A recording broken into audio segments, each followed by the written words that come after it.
Hey friends, Lunar New Year is just around the corner and I have a fun recipe to share. Sticky rice and banana cakes are delicious sweet treats with an intriguing pop of color. Join me in this video and I'll show you how to make this tasty snack. For the ingredients have glutinous rice, also called sweet rice, ripe Thai bananas, rum, sugar, cooked black beans, coconut milk, and salt. Also have ready banana leaves that are cleaned. Starting with the glutinous rice, wash the rice by swirling in cold water and then draining the rinse water. Repeat this process 2 more times or until the water is mostly clear. Fill the bowl with warm water and then let soak for 2 hours. Separate the bananas and choose 8 bananas that are ripe and about the same size. Cut off the ends of the bananas. Add the rum into a large dish. The alcohol is optional and you can omit this ingredient if you'd like. Now peel the bananas and place into the dish. Rotate the bananas around, coating them in the rum. Sprinkle the bananas with half a tablespoon sugar. Rotate the bananas. Sprinkle with another half a tablespoon sugar. Cover the dish and let marinate for 2 hours. Cut the banana leaves into sheets measuring 8 inches by 8 inches. It doesn't have to be exact, a little larger is just fine and we can trim off the excess when we wrap the cakes. Cut 8 sections of string, making each 5 feet long. Transfer the canned black beans into a colander. Rinse with cold water to wash off the canning liquid. Toss the beans in the colander a few times to drain the water. Back to the rice that's been soaking. Rinse it 1 more time. Transfer the rice into a medium colander. Toss the rice in the colander a few times to remove the excess water. In a large wok or skillet, add the glutinous rice, coconut milk, 1 tablespoon sugar, and salt. Combine together gently and cook over medium heat. Cook for 5 minutes. This is about the time the starch starts to break down and the rice begins to stick together. Be careful not to overcook the rice in this step. Turn off the heat and add the black beans. Gently combine together. Transfer into a medium bowl and cover with plastic wrap to keep it warm. Here are the bananas that have been marinating for the last 2 hours. Place a 12-inch section of string on the work surface. Place the first banana leaf shiny side down with the veins running horizontally. Place the second leaf on top of the first leaf with the shiny side up and the veins running vertically. Transfer 2/3 cup rice and beans onto the center of the banana leaf. If you prefer to weigh this for accuracy, this is 3.5 ounces or 100 grams. Spread out the rice and beans into an even layer, making a rectangle about 4 by 5 inches. Place a banana on top, centering it with the rectangle. Now bring the banana leaves up and together to encase the banana in the rice.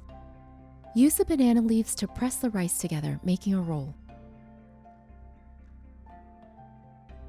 Fold the excess leaves down toward the roll. Tie the roll with a string, making a temporary knot. Fold the leaves over on the one end and then stand the cake up. Cut off the excess leaves. Using a small spoon, pat down the rice. Fold down the leaves, covering the end.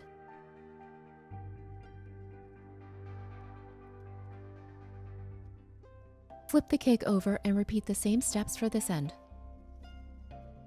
Stand the cake upright. Place the string on top, leaving a 6-inch section. Run a string along the length of the cake and bring it back up to the top. Twist the string a few times. Run the string along the length of the cake again, forming a cross at the top. Twist the string again, this time in the opposite direction. Loop one of the strings under the cross string and then pull up.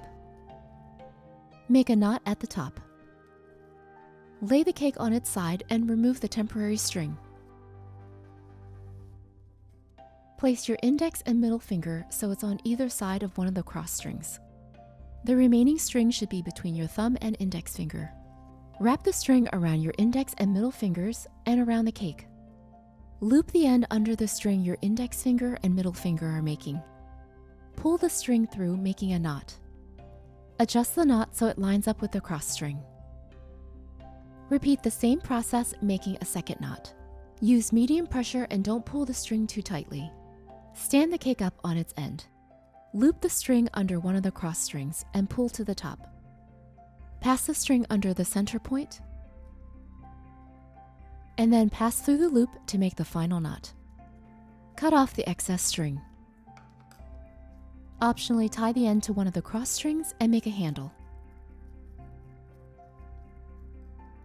Gently roll and shape the cake into a log. Continue with the same steps until all 8 cakes are made. Wrap each of the cakes in aluminum foil. Place the cakes into the inner pot of a pressure cooker. Add warm water, enough to cover the cakes. For my 5-quart pressure cooker, I'm adding 10 cups water. Cook on high pressure for 45 minutes. For my cooker, I use a meat setting and then increase the time to 45 minutes. After the cook time is completed, let rest for another 45 minutes before opening the lid. Using tongs, transfer the cakes into a colander. Be careful with this step, the cakes are extremely hot. Remove the foil from each of the cakes. Rinse the cakes with cold water to cool them down.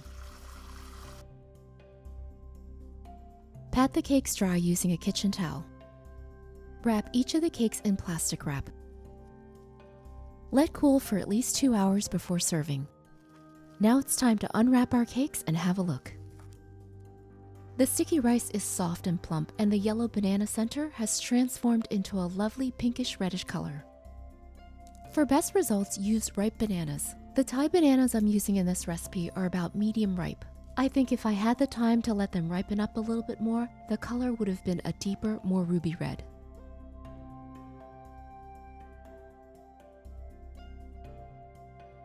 From my kitchen to yours, wishing everyone a happy Lunar New Year. Hi, I hope you've enjoyed this easy how-to video. If you have any questions or comments, please feel free to post below. For full recipes, check out RunAwayRice.com. I work on new recipes each week, so please subscribe to my channel to stay tuned. This is Trang wishing you good eating and good health. Thanks for watching.